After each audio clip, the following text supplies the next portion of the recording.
Hello guys, welcome back to my channel Zarda's kitchen. మన కిచెన్లో ఈరోజు ఒక మంచి రెసిపీతో మళ్ళీ మీ ముందుకు వచ్చేసానండి. ఈరోజు మన రెసిపీ వచ్చేసి నేను ఏం లేదండి, దోశ వేసి చూపిస్తున్నాను. ఇది దోశే కదా, సింపులే కదా, ఇది ఇందులో చూపించడం ఏముంది అంటే అలా ఏం లేదండి. నేను జస్ట్ ఇలా వేసుకొని తింటానని చెప్తున్నాను అంతేనండి. మనకి హెల్త్ బాగోనప్పుడు, కొంచెం నోరు బాగోనప్పుడు మనకి ఇంట్లో దోశపిండి ఉంటుంది కదండి, ఇలాగ ఒక దోశ వేసేసుకొని పైనుంచి కొంచెం వెల్లుల్లి కారంని అలాగే కాసంత నెయ్యి వేసుకొని అటు ఇటుగా దూరగా మన దోశను కాల్చేసుకొని తిన్నామంటే వేరే చట్నీ ఏది అవసరం లేదండి.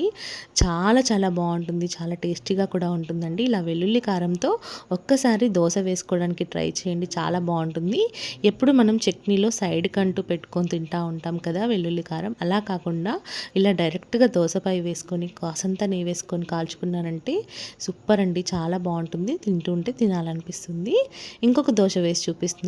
నేను వచ్చేసి ఎగ్ దోశ వేసుకుంటున్నానండి. ఇంకొకటి కొంచెం మనకి ఒంట్లో బాగాలేనప్పుడు మనకి ప్రోటీన్ అనేది తక్కువగా ఉంటుంది కాబట్టి ఇది ప్రోటీన్ దోశ అనుకోండి. ఎందుకంటే ఎగ్ బీట్ చేసేసి వేసుకున్నాను నేను. ఇలా ఎగ్ బీట్ చేసేసి వేసేసి పైనుంచి కొంచెం వెల్లుల్లి కారంని వేసుకుంటున్నాను. ఇలా వెల్లుల్లి కారం వేసేసి మళ్ళీ కొంచెం నెయ్యి వేసుకొని అటు ఇటుగా కాల్చేసుకున్నామంటే సూపర్గా ఉంటుందండి. టేస్ట్ అయితే చాలా బాగుంటుంది. దేనిపైన ఇంకేదేదో మసాలా వేసుకోవడం కంటే ఇలా ఒక్కసారి వెల్లుల్లి కారంని ట్రై చేసి చూడండి, చాలా బాగుంటుంది. చాలా చాలా టేస్టీగా ఉంటుందండి. తింటుంటే తినాలనిపిస్తుంది, అంత బాగుంటుంది. ఒక్కసారి ట్రై చేయండి. ఈ వీడియో మీకు నచ్చిందా అండి? నచ్చితే కనుక లైక్ చేసి షేర్ చేసి కామెంట్ చేయండి. Thank you so much.